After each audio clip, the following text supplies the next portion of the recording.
Hello VRay users, Alex you VRay guide, and today I'm gonna show you how easy it is to go from 3ds Max into Unreal Engine by using this exterior scene. So let me just click here on the render and show you how this scene looks like. As you can see here, it's a sample scene from Chaos Group for the GPU introduction. And if I click here on my render, we can see the interactive render starts, the GPU kicks in, and it's a really nice and beautiful scene with very cool color correction to it already made.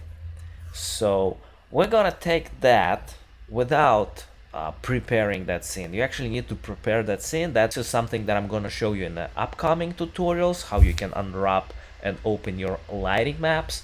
But just for the sake of this idea, as you can see the way this scene looks here, we can actually take that and export it in few clicks into Unreal Engine. So let me just stop that render here, and I'm gonna go and right click and do VRay scene exporter here, and I need to select where do I want to export that. So I'm gonna create a new folder. Let's call it exterior scene with those caps lock, and let's click save and export. So voila, our scene was exported. Now let's go open our Unreal Engine, and I'm gonna open a new project, call it VRay exterior without the underscore, and let's click create project. This is going to be the name of our testing scene. So you can, by the way, download it below and test it together with this video tutorial. Follow along.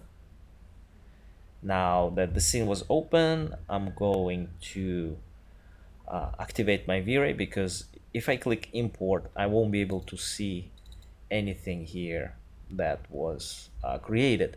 So I need to activate my VRay. Let's do VRay plugin, and we also have this teleport blueprint which helps us to export our scenes into Gear VR. I have HTC Vive, and this is what we're going to test. So after you activate, you have to click restart in order to enable those plugins in your scene that you created. And in that project, we're going to import now all the assets that we have exported. So first, let's create a new level, blank level, and now we're going to import our exterior scene that we have just exported. So we're gonna use all of those as a default, and we're gonna get the lights, the maps, the cameras, and even the rendering elements, which is going to help us to see a little bit better how the render is going. Now, very important to mention, you can see we're getting a lot of those errors here. Different plugins, different incorrect procedural materials. This stuff doesn't really go through. So there is a procedure that you need to go in order to prepare your scenes for Unreal Engine.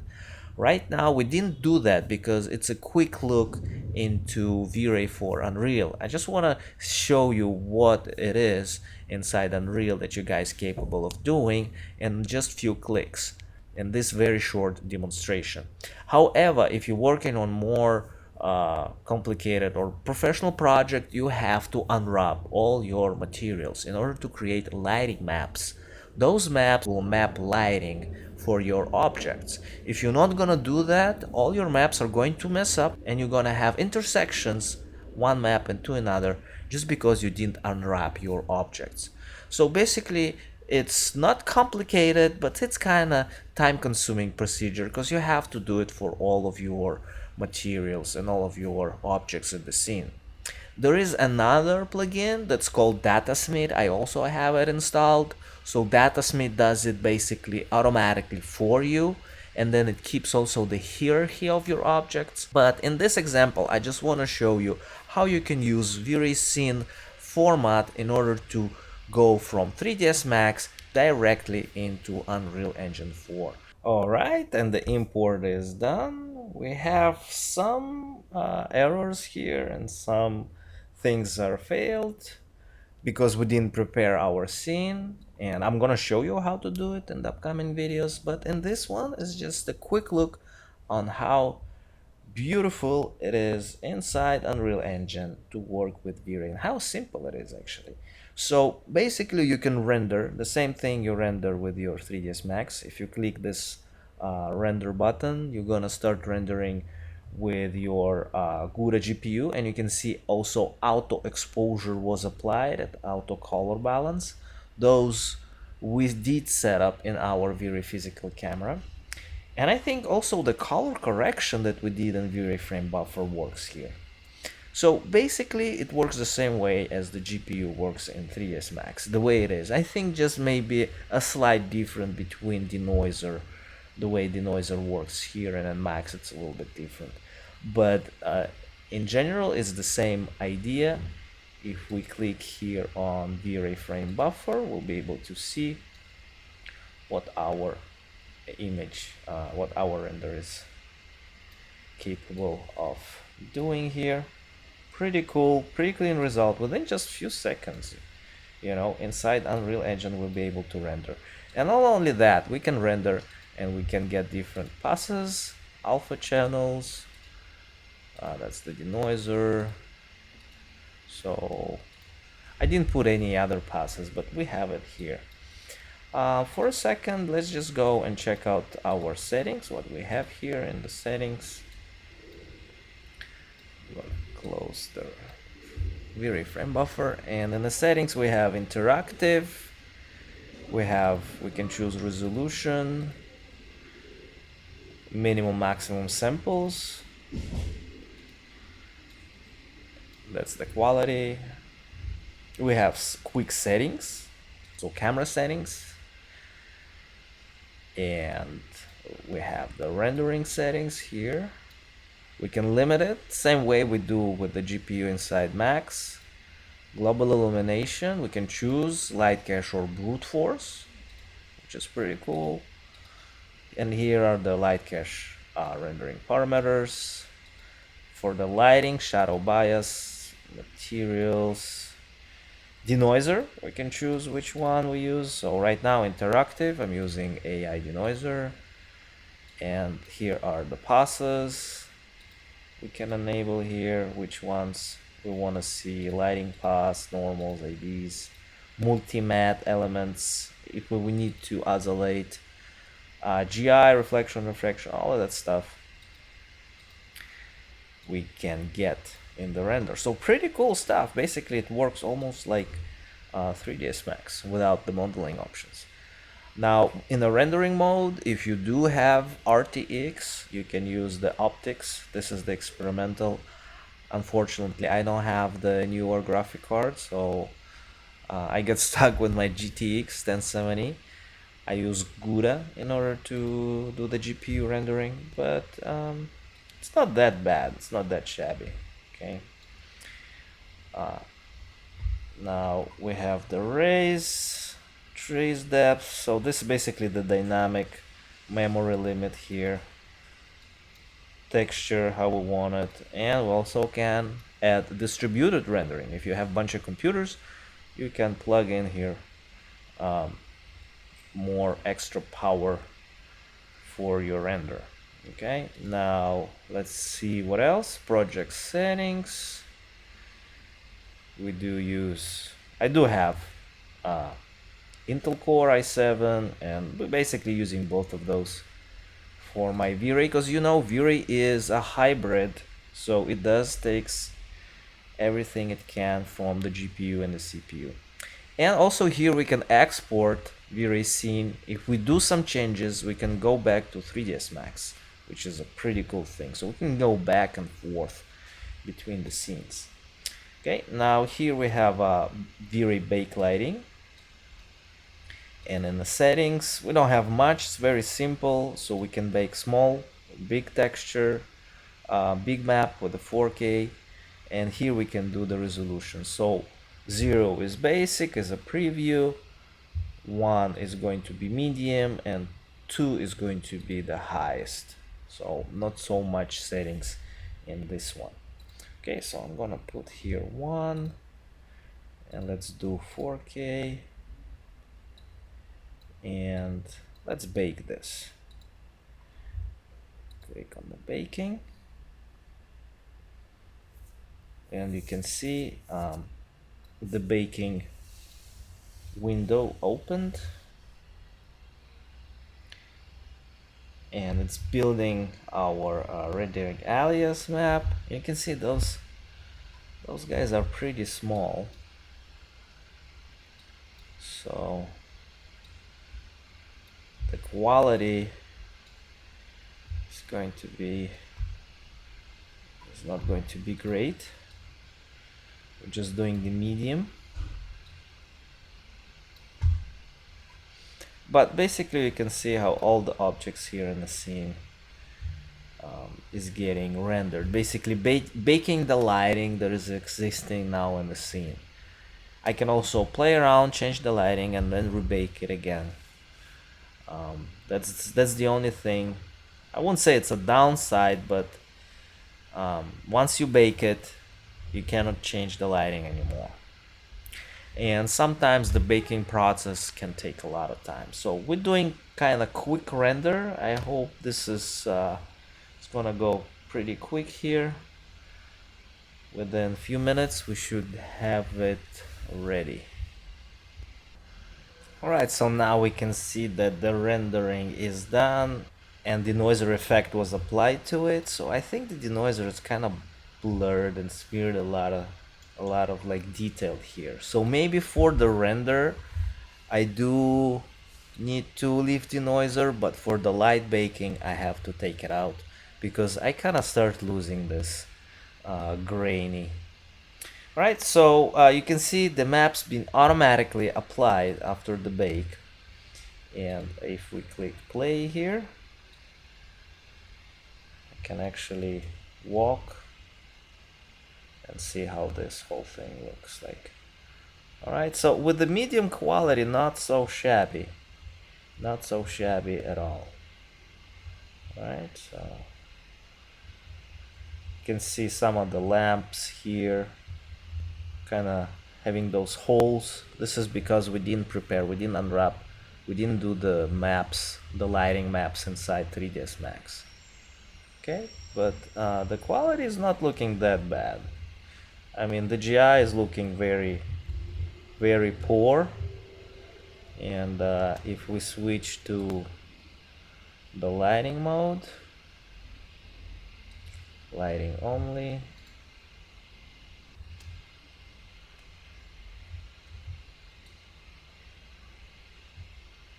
we can go and see how the lights are working here. So GI is pretty poor. We don't get any nice soft shadows on the carpet and around those areas, right?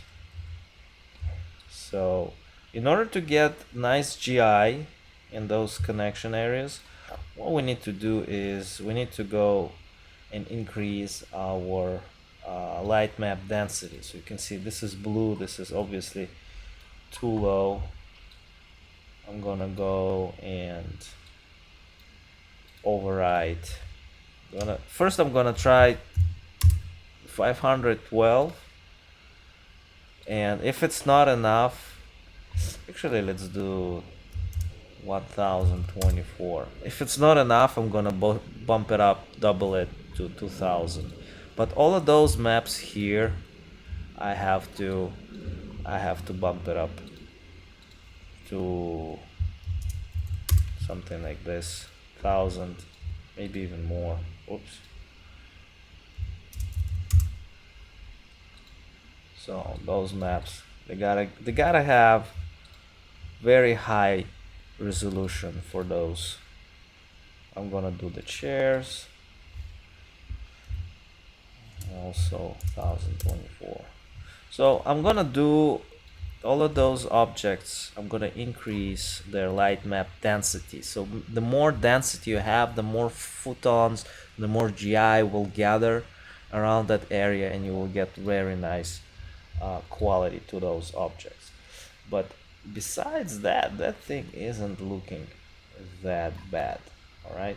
So when you're done increasing those maps everywhere, you can go ahead to your settings and go to the high.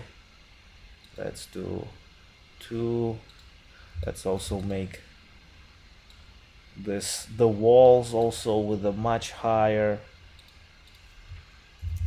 density here, and the stairs. So basically increase everything to about between 512 to 1024. So that's basically what I do. I actually have another build that I made. I increased all of them to about 2000, even those chairs here, and I baked it with the highest setting, 4K. Let me just click bake here, so you will kind of understand what's happening. You can see my map immediately became bigger here.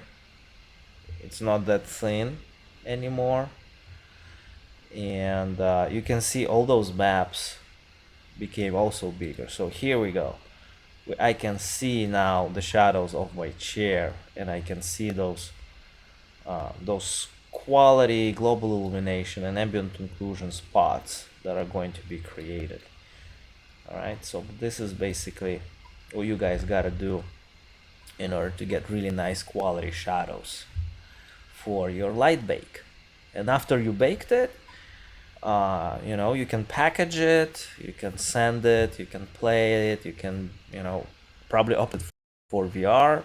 I don't think it can go just like that into VR, but with a little bit of optimization for the maps, you'll be able also to walk. And they have this teleportation button now in the new VRay for Unreal.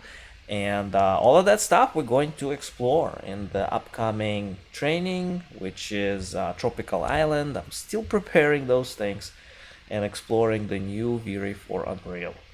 Okay, so let me just stop this, and I'm gonna show you the bake that I did.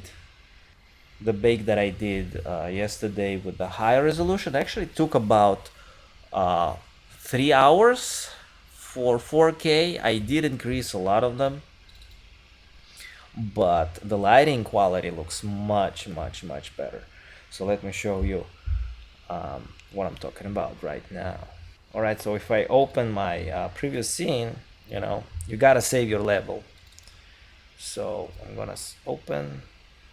That's the first thing that you gotta do when you import. Save your level. So after you're done, save your level, you'll be safe, and then you can do a bunch of other stuff. Okay, so that's my save level, and let me go and actually switch it to lighting only. You can see the lighting is much better. Again, I did not treat anything here with unwrapping maps, but you can see the GI is working much better here on the chairs, on the floor.